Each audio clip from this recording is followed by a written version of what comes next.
नमस्ते दोस्तों, मैं सुर सिंह सोलंकी आप सभी का कौटिल्य द्वितीय अकेडमी में स्वागत है।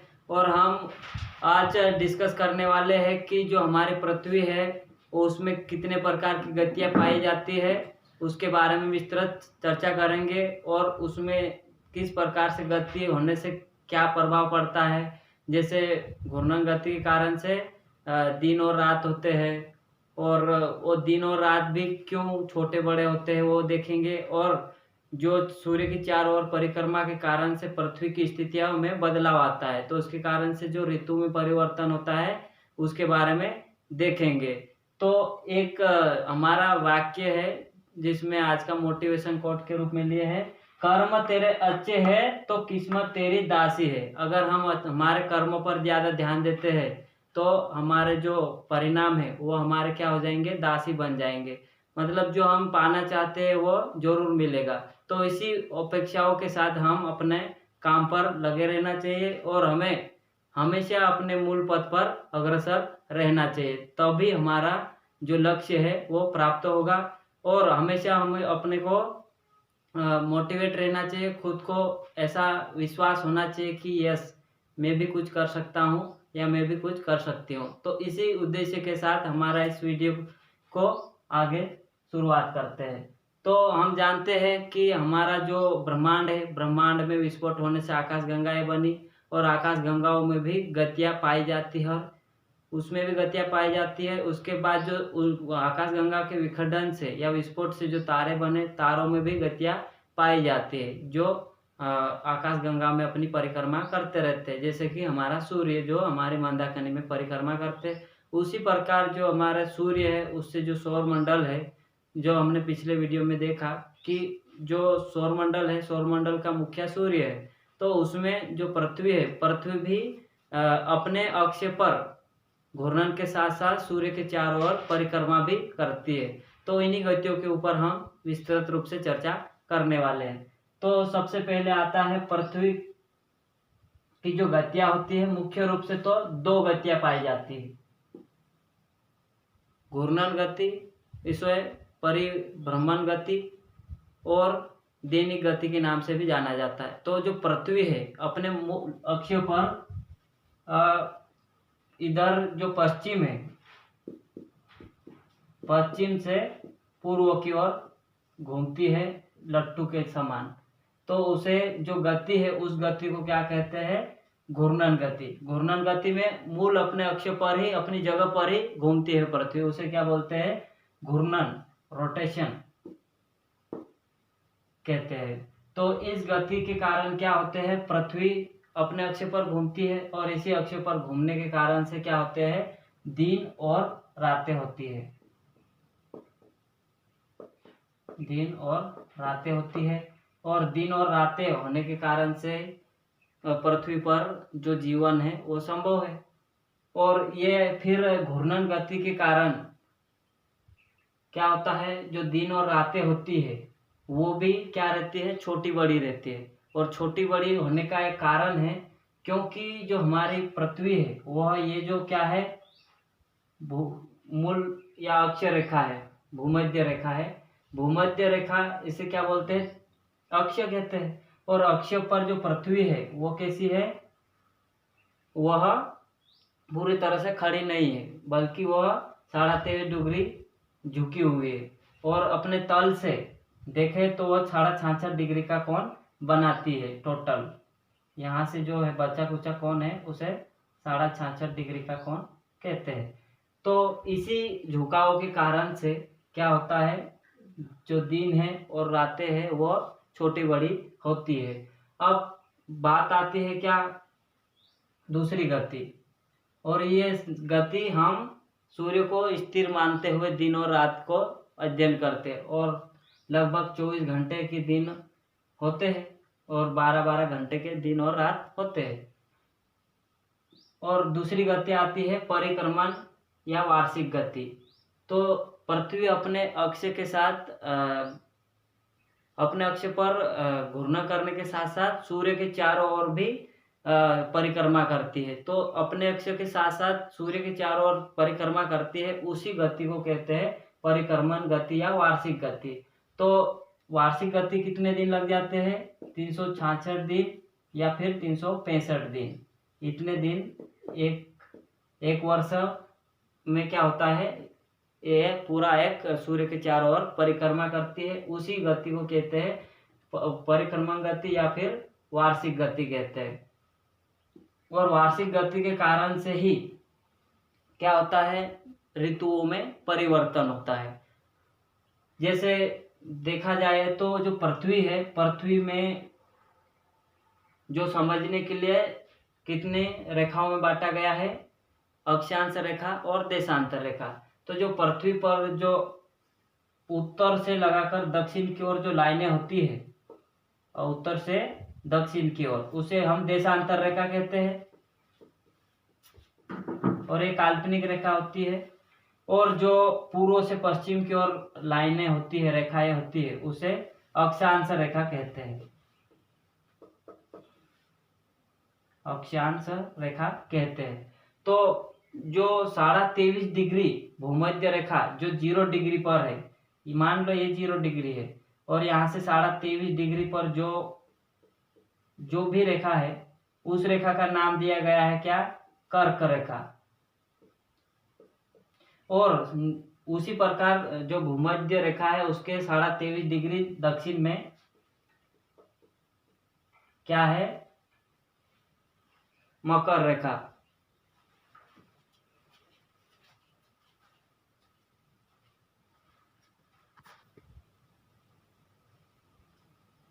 तो जो पृथ्वी है, पृथ्वी घूर्णन करते हुए क्या करती है, 21 मार्च को जो कर्क रेखा है, कर्क रेखा की ओर बढ़ना शुरू हो जाता है। मतलब भूमध्य रेखा को क्रॉस करके किधर जाने लग जाता है? ऊपर की ओर जाने लग जाता है सूर्य। और 21 जून को सूर्य पूरी तरह से किस पर रहता है? कर्क रेखा पर रहता है। और जैसे ये 21 जून के दिन रहता है, तो सूर्य उत्तरी गोलार्ध में लंबवत चमकता है। और लंबवत चमकने के कारण से वहां पर दिन बड़े होते हैं और रातें छोटी होती है। और उसी प्रकार से जब 23 सितंबर के दिन से जो सूर्य है वो दक्षिणायन होने लग जाता है। और दक्षिणायन होने के कारण से क्या होता है कि सूर्य है ना दक्षिण की ओर जाने लग जाता है। और दक्षिण की ओर जाने लग जाने के कारण से जो 22 दिसंबर है, 22 दिसंबर को क्या होता है कि मकर रेखा पर सूर्य लंबवत चमकता है। तो दक्षिणी गोलार्ध पर जो दिन है वो बड़े और रातें छोटी होती। तो ये जो 21 जून और 22 दिसंबर है, ये उत्तरी गोलार्ध में सबसे बड़ा दिन जून का रहता है और रातें छोटी रहती है। और जो 22 दिसंबर है वो दक्षिणी गोलार्ध में सबसे बड़ा दिन और रातें छोटी होती। लेकिन ये जो 21 मार्च और 23 सितंबर है, इस दिन पर जो सूर्य है वह भूमध्य रेखा 0 डिग्री अक्षांश पर होता है, जिसके कारण से दिन और रातें बराबर होती है। ठीक, तो ये किसके कारण होता है? पृथ्वी के वार्षिक गति के कारण होता है। ठीक, अब आगे आता है। तो ये जो स्थितियां है वो घूर्णन के कारण होती। जब सूर्य के चारों ओर परिक्रमा करती है पृथ्वी, तो विभिन्न स्थितियों से होकर गुजरती है। पहला आता क्या, जैसे 21 मार्च है, 21 मार्च को क्या होता है, सूर्य उत्तरायण होने लगता है। और उत्तरायण होने के कारण से क्या होता है, जो उसका उत्तरी गोलार्ध है वो बसंत ऋतु रहता है, और दक्षिण जो है गोलार्ध उसमें शरद ऋतु होती है। उसी प्रकार जैसे ही हम 21 जून को जाते हैं तो सूर्य सीधे कर्क रेखा पर चमकता है, और कर्क रेखा पर चमकने के कारण दिन बड़े और रातें छोटी होती। जब वो आगे 23 सितंबर पर जाता है, मतलब 23 सितंबर के समय तक आते आते सूर्य दक्षिणायन होने लग जाता है। तो उसके कारण से जो उत्तरी गोलार्ध है वहां पर शरद ऋतु आने लग जाती है, और दक्षिणी गोलार्ध में बसंत ऋतु आने लग जाती है। और ये 21 मार्च और 23 सितंबर इस स्थिति में सूर्य समान स्थिति में भूमध्य रेखा पर चमकता है, इसीलिए दोनों के दिन बराबर होते हैं। फिर आता है क्या, 22 दिसंबर। तो जैसे ही 23 सितंबर का दिन हो जाता है, वैसे ही क्या होता है, सूर्य उत्तरायण होने लग जाता है, दक्षिणायन होने लगता है। और दक्षिणायन होने के कारण से क्या होता है, सूर्य की किरणें मकर रेखा पर चमकती है, और मकर रेखा पर चमकने के कारण यहाँ पर दिन बड़े और रातें छोटी होती है। और यहाँ पर जो ऋतु होती है वो कौन सी ऋतु चलती है, यहाँ पर पूरी तरह से पृथ्वी पर शीत ऋतु होती है। और यहाँ पर बोले तो ग्रीष्म ऋतु अधिक से अधिक उत्तरी गोलार्ध में, और ये दक्षिणी गोलार्ध में। तो ये था क्या, दो प्रकार की गतियाँ पृथ्वी की, और दो प्रकार की गतियाँ थी। और जब सूर्य के चारों ओर पृथ्वी परिक्रमा करती है तो दो स्थितियाँ ऐसी आती है जब सूर्य और पृथ्वी के बीच की दूरी कम हो जाती है। तो हम पिछले वीडियो में बातचीत कर चुके हैं कि जो पृथ्वी की जो सूर्य तक की जो दूरी है औसत, वो 14.98 करोड़ किलोमीटर है, और अधिकतम दूरी 15.21 करोड़ किलोमीटर है, और न्यूनतम दूरी 14.70 करोड़ है। तो जो अधिकतम दूरी है उसे हम बोलते हैं ऑफशोर स्थिति, और ये कब होता है, 3 जुलाई के दिन होता है, अधिकतम दूरी पर रहता है सूर्य। और जो कम दूरी है उसे क्या कहते हैं, उपशोर कहते हैं। तो ये गतियाँ थी पृथ्वी की दो प्रकार की। अब हम अगला जो टॉपिक है ज्वार भाटा, उसके ऊपर चर्चा करेंगे। तो हम जानते हैं कि सूर्य सौरमंडल का मुखिया है, और सौरमंडल में ही हमारी पृथ्वी भी है। और पृथ्वी क्या, एक ग्रह है, और ग्रह का भी उपग्रह होता है। तो पृथ्वी का क्या है, एक उपग्रह भी है। सूर्य, चंद्रमा और पृथ्वी। तो ये स्थिति आती है। तो हमारी पृथ्वी पर लगभग जो 71% है वह जल है, और यही जल जब सूर्य चंद्रमा इन दोनों के आकर्षण बल के कारण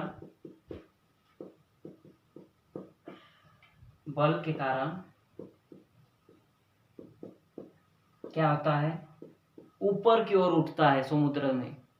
तो ऊपर की ओर उठता है उसे क्या कहते हैं, ऊपर उठने को ज्वार कहते हैं। और जब ज्वार जैसे ही समाप्त होता है तो जो समुद्र का जल है, महासागरों का जल है, वो नीचे की ओर जाता है। तो नीचे की ओर जाने के कारण से उसे क्या कहते हैं, भाटा कहते हैं। ठीक है, तो ये क्या है, ज्वार भाटा। अब ये ज्वार भाटा भी दो प्रकार की स्थिति में आते हैं। और ये जब सूर्य चंद्रमा और पृथ्वी एक ही सीधी रेखा में होते हैं, सीधी लाइन में रेखा में होते हैं, तो उस स्थिति को युति वियुति कहा जाता है।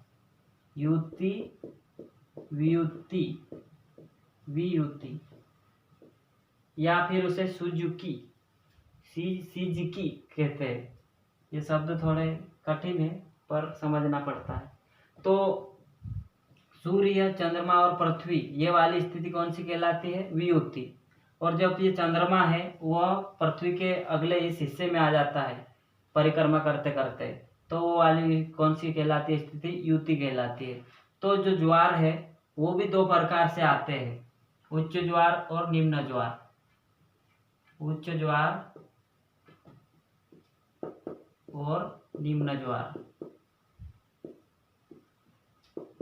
उच्च ज्वार कब आते हैं, जब सूर्य, चंद्रमा और पृथ्वी एक सीधी लाइन में होते हैं। तो दोनों के आकर्षण बल अधिक होने के कारण से जो समुद्र का जल ज्यादा अधिक ऊपर उठता है, तो उसके कारण से क्या होता है, समुद्र का जल ज्यादा ऊपर उठता है, तो उसके कारण से क्या होता है, उच्च ज्वार आते हैं। और जब सूर्य और चंद्रमा एक सीधी लाइन में ना होकर समकोण में रहते, मतलब ये जो चंद्रमा है ये इस वाली स्थिति या फिर इस वाली स्थिति में रहते समकोण में, तो ये यहाँ से ये समकोण बन जाएगा। तो वो वाली जो स्थिति है उसे क्या कहते हैं, निम्न ज्वार। अब ये ज्वार, उच्च ज्वार और निम्न ज्वार कब आते हैं, उच्च ज्वार कब आता है, जब पूर्णिमा हो, क्योंकि पूर्णिमा और अमावस्या यह दो स्थिति में उच्च ज्वार आते हैं। और जब निम्न ज्वार कब होता है, समकोण की दशा में आता, मतलब कृष्ण पक्ष और शुक्ल पक्ष को आते हैं पक्ष। तो ये दो स्थिति है जिसके कारण से उच्च ज्वार और निम्न ज्वार आते हैं, और पूरे हमारी पृथ्वी पर 24 घंटे के अंदर अंदर 2 बार ज्वार आते हैं और जाते हैं।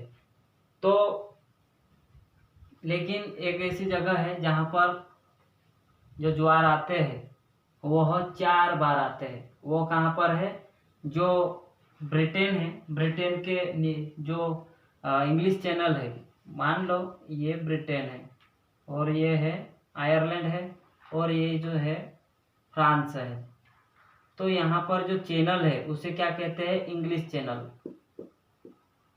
English channel. और ये यहाँ पर क्या है, उत्तर सागर है, उत्तरी सागर। और यहाँ पर क्या है, बिस्के की खाड़ी, बिस्के की खाड़ी। तो यहाँ पर क्या होते हैं, दिन में 4 बार आते हैं। 2 बार उत्तरी सागर से जो जल आता है 2 बार, और 2 बार बिस्के की खाड़ी से होकर इंग्लिश चैनल से आते हैं 2 बार करके, यहाँ पर दिन में 4 बार आते हैं।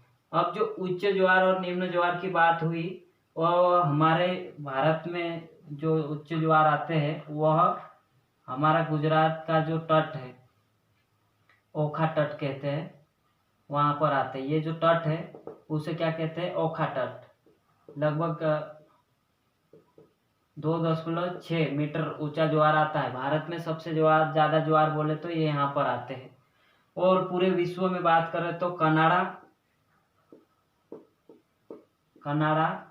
और यहाँ पर नोवास्कोया कोशिया करके है, नोवास्कोशिया।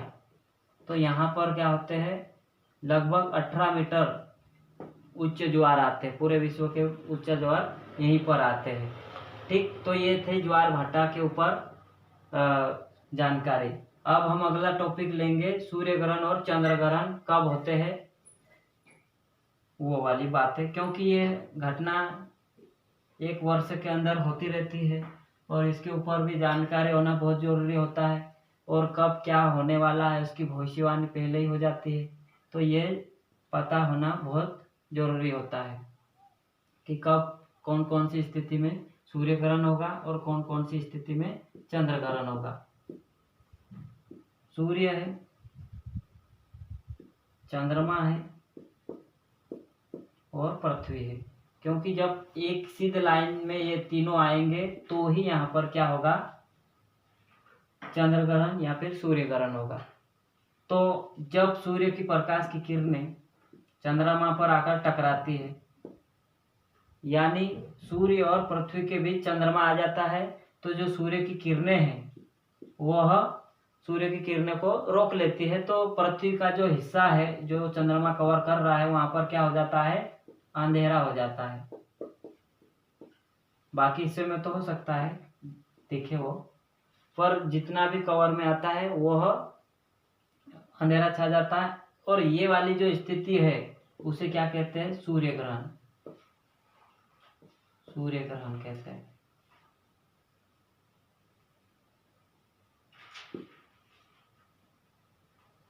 ठीक, अब और ये कब स्थिति में आते हैं, सूर्य ग्रहण कब होता है, हमेशा अमावस को। कब होता है, अमावस्या को होती है। फिर आता है चंद्र ग्रहण। चंद्र ग्रहण में इसकी उल्टी स्थिति, सूर्य तो यही रहेगा, मतलब सूर्य और चंद्रमा के बीच पृथ्वी होती है। जब चंद्रमा अपनी परिक्रमा करते समय यह घूमते हुए यहाँ वाली पोजीशन पे आ जाता है, तो उसके कारण से जो सूर्य की किरणें हैं वो पृथ्वी से टकराती है, और पृथ्वी से टकराने के कारण से क्या होता है, चंद्रमा पर पहुंचता है। तो उसके कारण से क्या होता है, ये जो होता है तो चंद्रमा पर अंधेरा छा जाता है, तो उसे क्या बोलते हैं, चंद्र ग्रहण। चंद्र ग्रहण। और ये कब होता है? अमावस्या को होता है। कब होता है? अमावस्या करके सॉरी पूर्णिमा का होता है, पूर्णिमा का होता है। ठीक, ये जानकारी थी और इसी के अंतर्गत यह पृथ्वी की जो गतियां हैं इनके बारे में हमने पढ़ा। और अगले वीडियो में हम देखेंगे कि जो पृथ्वी पर जो अक्षांश रेखा है, देशांश रेखा है, इनका क्या महत्व है, उनके ऊपर जानेंगे।